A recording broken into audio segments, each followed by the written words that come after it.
Bless them that bless thee, and curse him that curseth thee.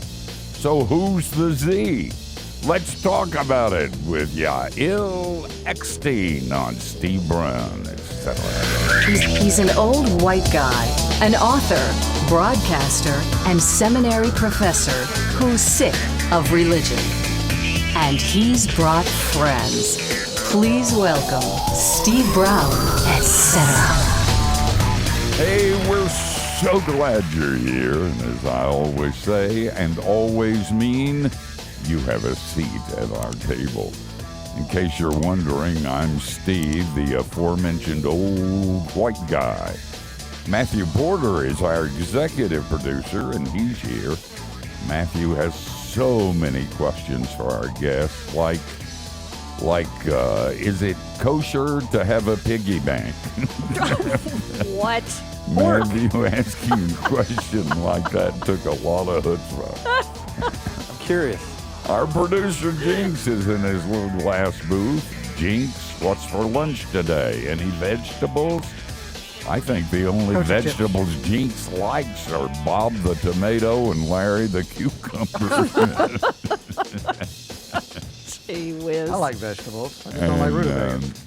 Our one-man IT department, John Myers, is in his tech bunker. John is so smart, when he can't sleep, he has an AI program that counts sheep for him. Wow. That is so bad. I can hardly stand it. George, Dr. Bingham is not here. He's our boss. And when he's not here, we're free to do whatever we please. And Kathy Wyatt is the soft feminine side of the program. Kathy's been organizing like Marie Kondo. If it doesn't bring her joy, out it goes. At least that's what she told me when she kicked me out of her office. You know, Matthew, I was going to say, if that's not the direction you're going, I can help you with that. Listen, I've been looking forward to this time for a long time. Yael Eckstein is the president and CEO of the International Fellowship of Christians and Jews. She's also a published writer and social service professional. Yael has contributed to the Jerusalem Post, the Times of Israel, townhall.com, among many other publications. She's also the author of 3 books. And she's also the daughter of my late friend, Yael Eckstein, whom I miss more than I can tell you. Yael, a number of years ago, I was in Chicago at a meeting, and your father was in the same hotel, and I decided to introduce him to some of the people on the board on which I was serving, and it was a Christian board for a major magazine. And to my dismay, mildly anti-Semitic comments were being made. And I looked at your father, and he was amazing. I've seen him take stuff that only a Christian should be able to take. And I said, Yael, let's go up to my room, man. I'm mad as spit, and I can't stand this. And we went up to our room. As soon as the door was closed, he said, Steve, do you ever want to just quit? And I said, yesterday. And very often, and I'll never forget that time when your father and I knelt down by that little table in the hotel room and prayed together. And it was a fond memory. I just thought I'd tell you that.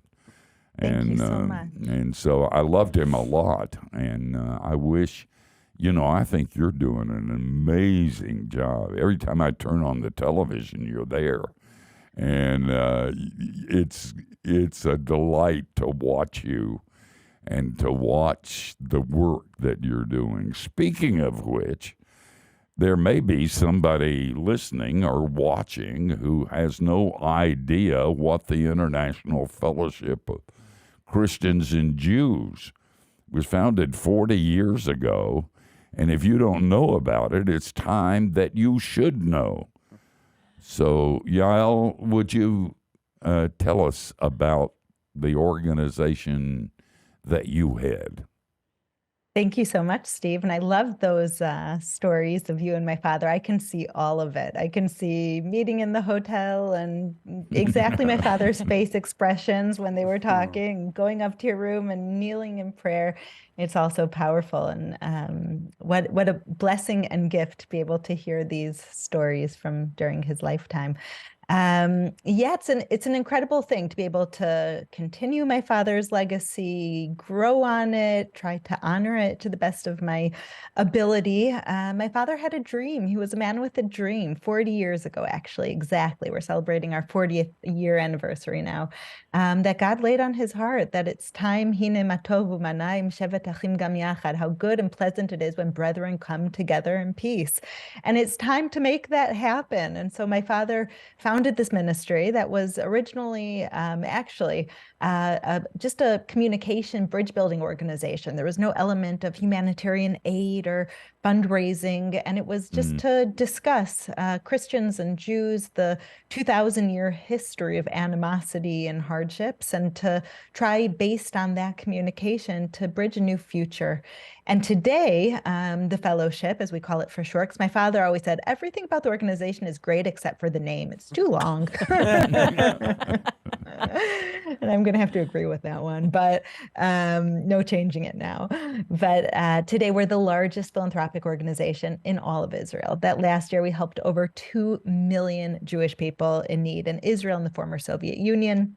And it's all done in the name of Christians who love them. So when you look at not only the past 40 years of the hardships when my father started this ministry, but when you go back for the past 2,000 years, or you go back to the Holocaust when 70% of Nazis identified as Christians, to be able to come now to Holocaust survivors in their final years and say, this is a food box donated with love from Christians, or to go to Jews who are escaping war in Ukraine and to say, these are Christians that are bringing you prophetically home to the land of Israel.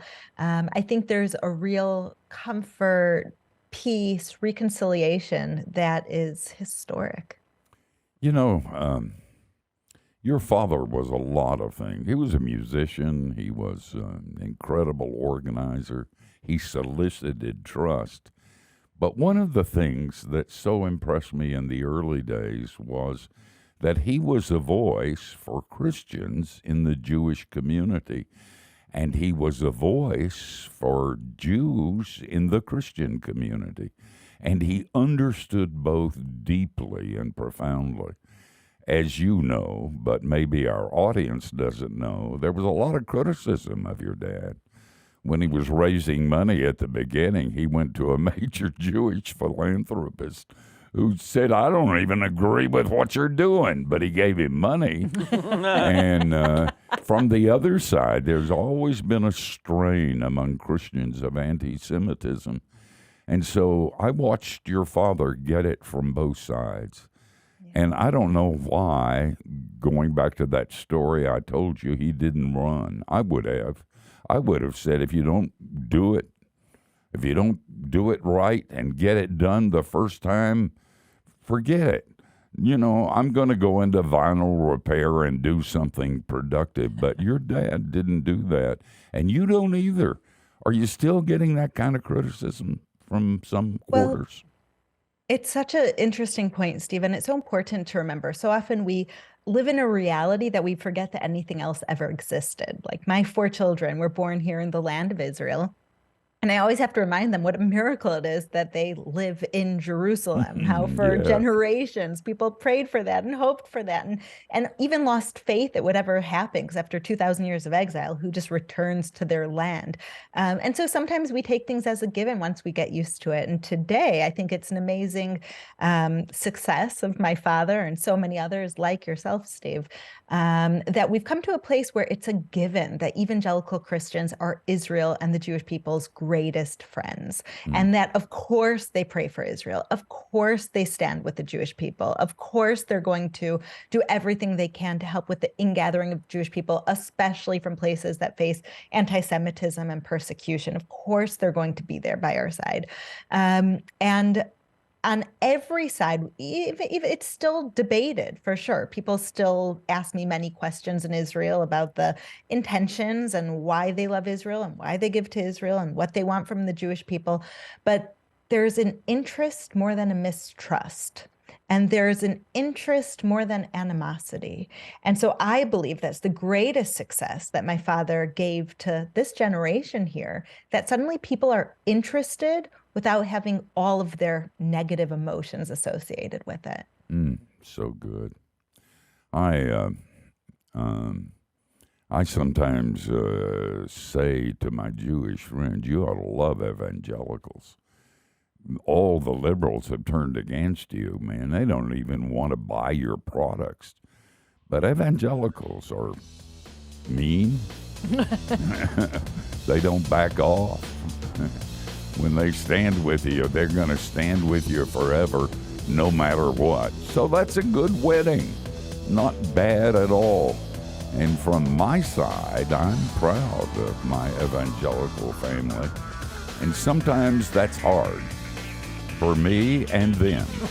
So don't listen. You don't want to go anywhere. We have so many things to talk about. And if you miss a bit of it, your friends are going to say, and you missed it, and you're going to feel really, really sad. But this is hard work, so we're going to have some milk and cookies, and then we're coming back.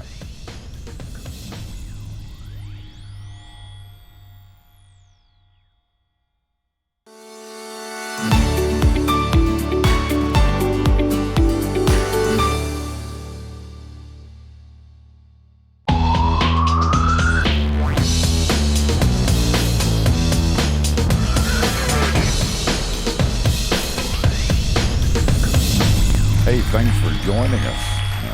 We're hanging out with Yael Eckstein, the president and CEO of the International Fellowship of Christians and Jews. An amazing lady. We've been talking.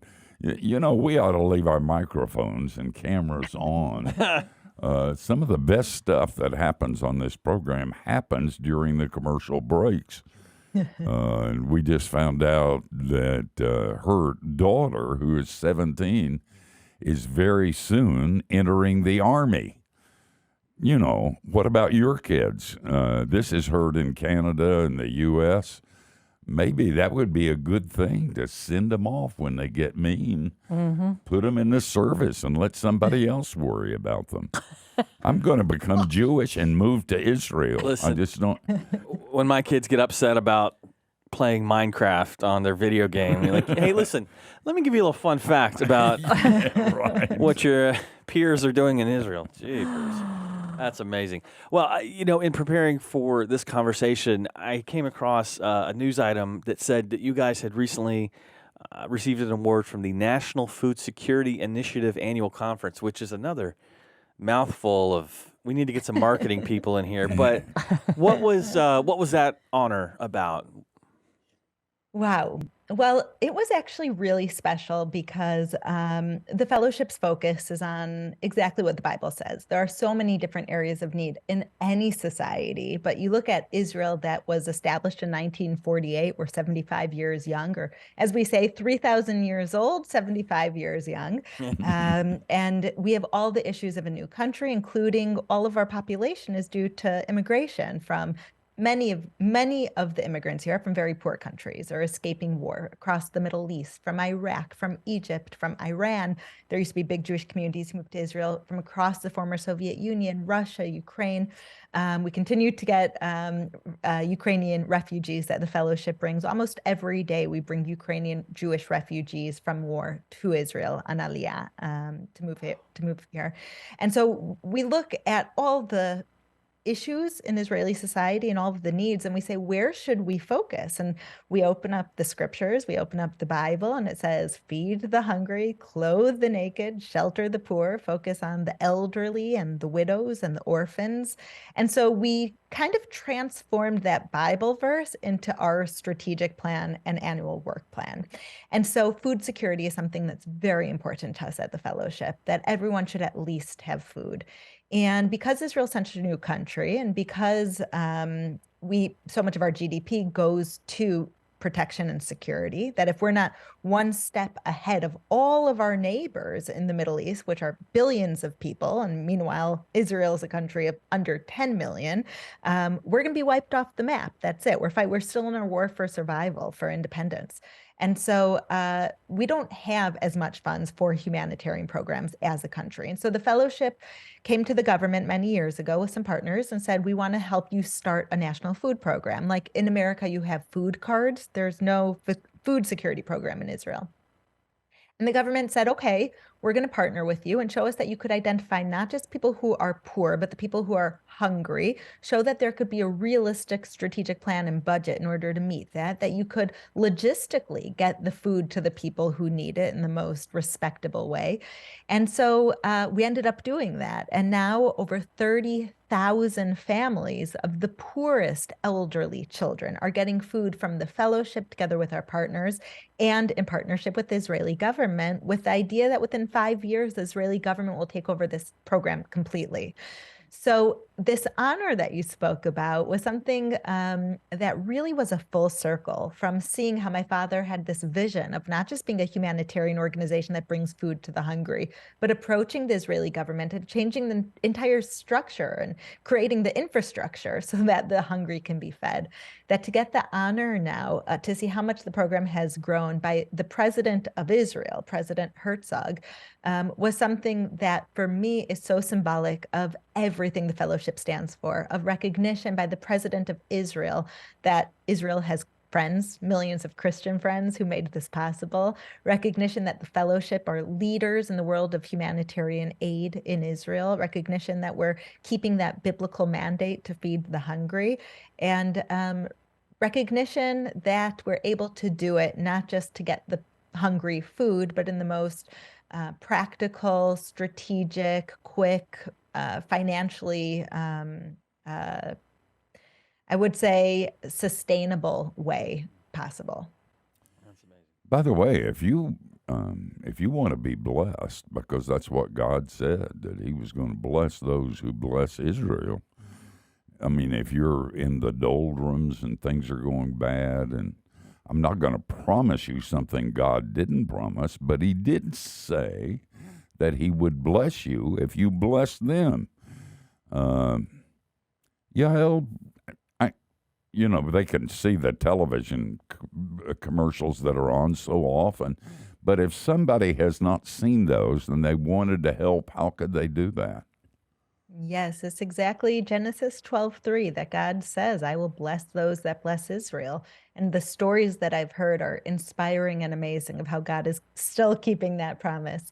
And so basically it's $25 that brings a food box to a hungry elderly, to an immigrant, to an orphan. And they can do that on www.ifcj.org. And you can also, through Google, find the International Fellowship of Christians and Jews and see that we're recognized as a nonprofit in America. We are registered with Better Business Bureau. We have the highest rating on Charity Navigator. We make sure that everything that we do is to the highest standards, including something I'm most proud of is that this year we were number 9 on best nonprofits to work for in all of America. And as far as I'm concerned, if my staff are driven and motivated and passionate and happy, that's the best answer to, are we on the right path or not? Oh, so good. By the way, I don't want to be manipulative or anything here, but there's more to that text. It also says, I will curse those who curse you. So So there. So you better help, man. You could get the fever and die at the worst, or maybe the hives or something. So make a note of it, and be sure and go to ifcj.org, or as Yael has said, you can Google it. Yeah. Can people set that up at the website like as a monthly recurring gift? Yeah, and that's amazing, especially now as these Holocaust survivors reach the end of their lives, that you Right. can say, I'm going to bring you every single month a food box. Yeah. Oh man, we're gonna find out some really interesting things on the other side of the break. We're talking to Yael Eckstein. She's the president and CEO of International Fellowship of Christians and Jews. And if you don't know about it, you need to find out about it, because this is an amazing work. But more than that, it is an amazing ministry. Hey guys, don't you touch the dial or the screen, because like Jesus, we're coming back.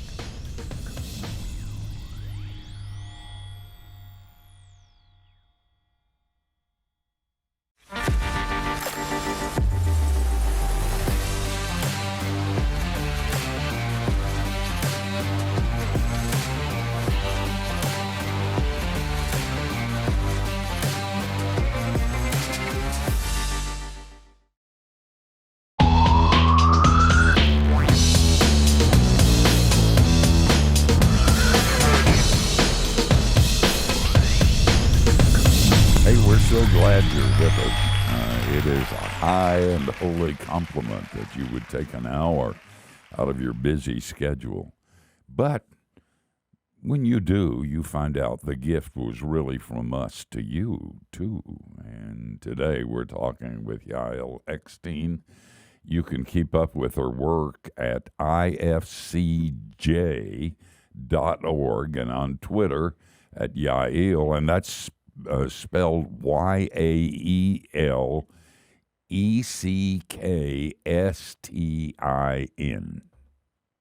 Is it? S-T-E. S-T-E-I-N. What did I say? You just said I-N. E-I-N. Oh, You'll listen, find it. I'm old. I'm doing the English I best know. I class in an can. hour. I know, but they probably won't get her if they don't put in That's the true. right Get it- spelling. get I it right. before E, except in Israel. Yael, everybody's been besieged on the news over this last year or so with what's been going on in Ukraine, and there's not a whole lot as far as network news in the States that I trust. I don't know how much we really get, and you're certainly way more aware because you're dealing with some of the ramifications of it. You guys are very involved in helping people that are coming out of that situation. It's just it's got to be just horrific what is happening to people there. Yeah, Kathy, that's a pretty good word to use. It's absolutely horrific. The fellowship has had ministry in Ukraine and across the former Soviet Union for 40 years. So when the war broke out just over a year ago, we already had all of our infrastructure in place, that we were already bringing food and medicine and heat to over 80,000 poor Jews there, mostly Holocaust survivors, and helping over 1,500 orphans. And so when the war broke out, within the first month, we evacuated 1,500 orphans.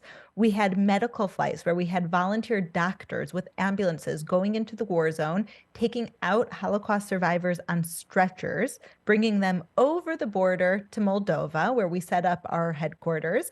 Because as soon as the war broke out in Ukraine, all airports in all of Ukraine were closed. And that's still to this day. So if you want to get out of Ukraine, the only way to do it is through Poland or through Moldova, through one of the neighboring countries.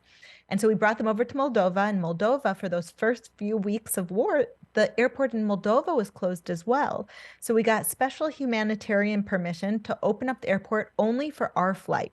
We brought a chartered flight with 15 tons of humanitarian aid, let it off in Moldova, filled the plane with new immigrants to Israel who are, part of this ingathering, brought them to Israel, turned around the flight and did it again. And so with every step of war, the needs on the ground have changed. For example, we didn't think that Russia was going to target the critical infrastructure of Ukraine during the winter, but they did. And so suddenly there was no electricity, which means there's no heat. The refrigerators don't work. There's no oven because so much of them are based on electricity. And so they can't cook. And in those freezing temperatures in Ukraine, it's the difference between life and death. So we started buying generators and fuel for the generators and mass amount of blankets and military grade clothing. And so the needs in Ukraine have changed throughout the year. But what I see is when you talk about how you don't really trust any news, I see the news has shifted from the humanitarian crisis that they were focusing on from the beginning to now focusing more on the military political situation. But the humanitarian situation has only deteriorated. Are you hopeful about Ukraine? I'm always hopeful, Steve. Yesh tikva le'acharitecha Well, I'm v'shavu banim cynical, so l'kulam. I need to hang there's out hope with for you their more. future, said the Lord. I think just as quickly as it started, it can end. That's always what I think about. Think about a month before the war started. Did anyone think that we would be where we are today? Listen, I'm a realist, Steve. I was in Ukraine. There were 100,000 troops, Russian troops, surrounding Ukraine. And we were talking to our partners on the ground and our people on the ground. And we said, are you prepared for war? And they said, no war is entering Kiev. Come on, it's 2021. What are you thinking? 2022. And I said, okay, let me fly in there and see what's going on. So surrounded by 100,000 Russian troops, I flew into Kiev and I met with all the different community leaders and security leaders and intelligence. And I was looking at a huge map of Ukraine and the surrounding countries. And they were showing me different scenarios. If Russia would take Eastern Ukraine, if Russia would take Southern Ukraine. And I said to these very, very prestigious, kind of the highest that it gets, I said, and what if they were going to invade Kiev? And they all looked at me with a little smirk and are like, no one's invading Kiev. This is January 2022. No one's coming in with tanks to Kiev. And that's when I got really worried and we issued our first emergency grant. And so I'm a realist in the sense of we have to prepare for any scenario, but I'm an optimist that I believe God can come through and heal any situation. Gosh, I hope so. I'll be optimistic, realist, actually cynic. But I feel we a little love bit you better. just the way you are. Listen, I'm going to have you on more often. You know, I feel a little bit better about the world than I did before. That has to do with God and not so much the Russians or a bunch of us. Well, listen, we got to take a break. You need to stay around because there's lots more coming. And we're hanging out with Yael Eckstein. And as I said, you ought to check out ifcj.org. On Twitter, Yael, Y-A-E-L, and the Eckstein is E-C-K-S-T-E-I-N. There you go. Don't go anywhere.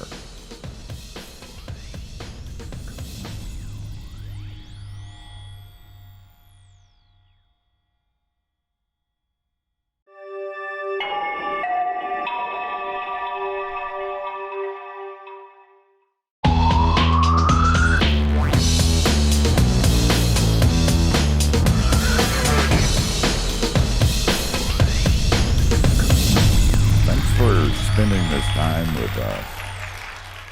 We're talking with Yael Eckstein. And hey, while you're here, do you get our weekly email? It's called the Key Life Connection, and it's not half bad. You might want to give it a try. Just go to keylife.org/subscribe, and it's free. So I don't expect you to complain if you don't like it. And easily worth twice that. When we were talking in between the segments, we not surprisingly kind of straight into asking about cultural kind of questions, and there's kosher Doritos and these kinds of things.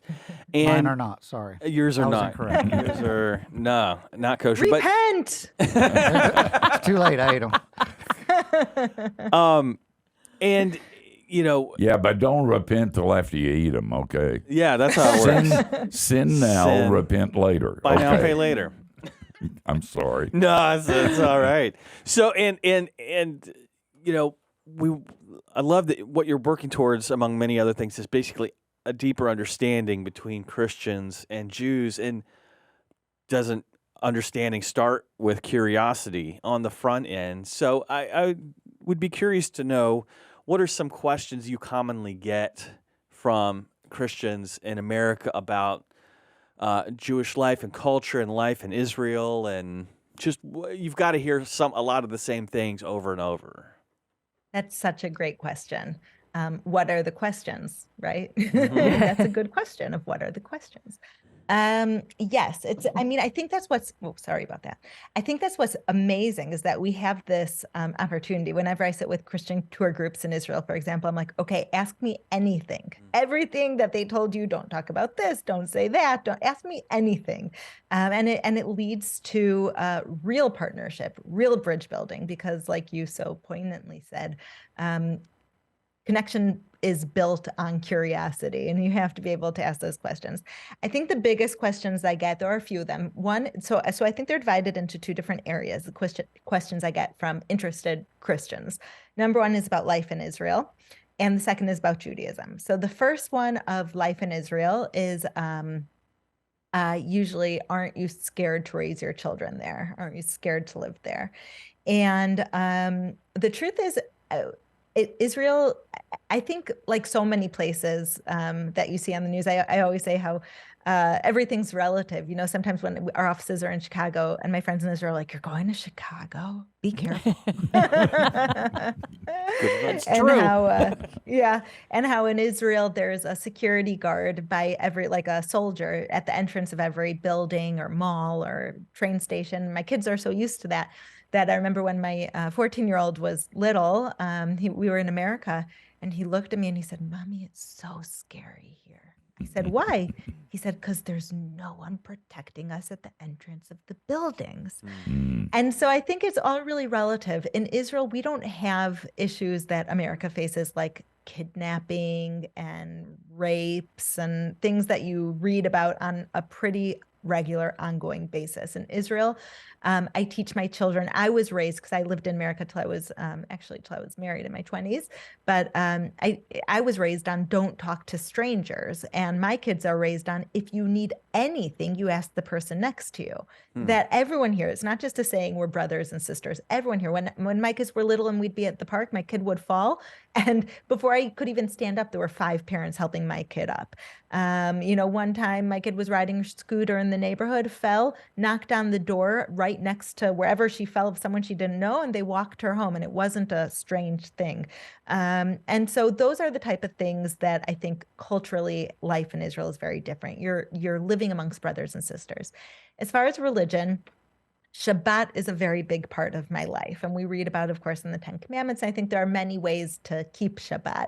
I think Christians, of course, keep the Christian Sabbath. And so people really are interested that for me and my family and a lot of Israel, from Friday night till Saturday night is the Sabbath, is the Shabbat. And we don't use any electricity. So we don't turn on and off our phones. We don't use our computers. We don't work. We really don't work. Like I remember someone once asked me, if I said I was going to make a $3 million donation, if you would turn on your computer and process it, would you do that? I said, no. For nothing do I work. My phone's not on. I don't check my emails. I wouldn't even see that you wanted to make a $3 million donation. Well, send them to us. And it's kind of like how Jews would work on Christmas for Christians. Right. And I'd be glad to pass it on to you. Oh, I'm sorry. Go ahead.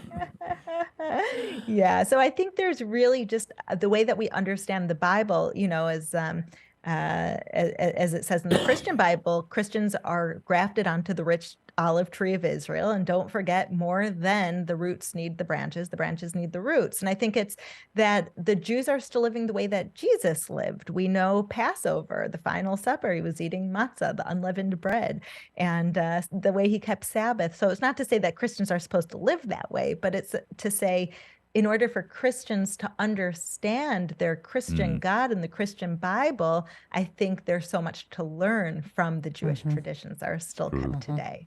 Yes. I don't want to get political here, but and I know that anti-Semitism is a problem. I spent some time in Israel researching a book on that subject, and so I have a concern. And it comes from the right, and it comes from the left. But I've noticed in the last few years that those who had been the greatest supporters of Israel and Jews had often come from the left side of the political spectrum. But today, I sense that's moving in the other direction. In mainline Christian denominations and academia, in political quarters, I hear a lot of stuff that really sounds bad, anti-Semitic. Would you like to comment, or do you just want to skip it? You only have 30 seconds, so. I'm not scared of any of your questions, Steve. I love them. I love them. I think that anti-Semitism has always been around. We see it in the Bible, and we've seen it since the Bible. And I think that there have been better times of making sure that anti-Semitism is taboo and unaccepted in society, because we see that verbal anti-Semitism always leads to physical assaults on Jews. There's never been a time that it hasn't. And so we have to stop it by the time it's just spewing the anti-Semitic remarks. And so I think for the past many years, there has been this support for Israel. And I think what came with it was against anti-Semitism. And as people start questioning Israel more, you see anti-Semitism being allowed in mainstream, more on both sides. Oh, good comment. And a major concern. If you're a Christian and you have that rising up to bite you, do something about it. Kill that snake, because it is that.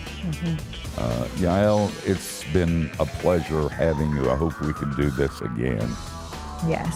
Thank you so much. It's been very fun, and love you all. Thank you. Great. Thank Guys, you.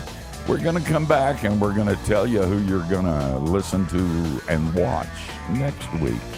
And as always, you're going to be absolutely amazed.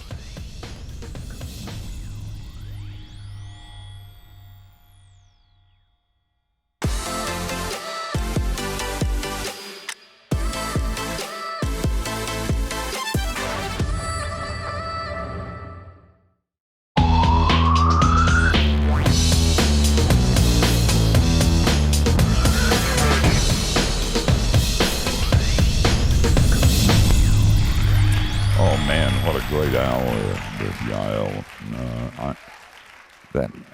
Anti-Semitism, by the way, has been a concern of mine forever. When I was a kid, I had a dance band, and the manager of our band was Jewish. And so as a result, we ended up playing at a lot of Jewish functions. And that's when I began to hear the anti-Semitic jokes and the very negative things that were said about Jews, and I didn't understand. I really didn't, and it wasn't because I was so pure or so Christian. I was neither, and I am Christian now, but I'm still not doing well with the pure thing. But I heard those questions, and they puzzled me, most of my life. And so I began to ask those questions, and I became a Christian. And the questions became even more. I mean, Jesus was the man, and he was Jewish. And not just Jewish, he was a practicing Jew. And in order to be anti-Semitic, you almost have to be into self-hatred. There were people in our church, when I would say things like that, I'd get nasty letters, and I decided to run them out. And so I made a point of every Sunday saying something somewhere that would irritate them.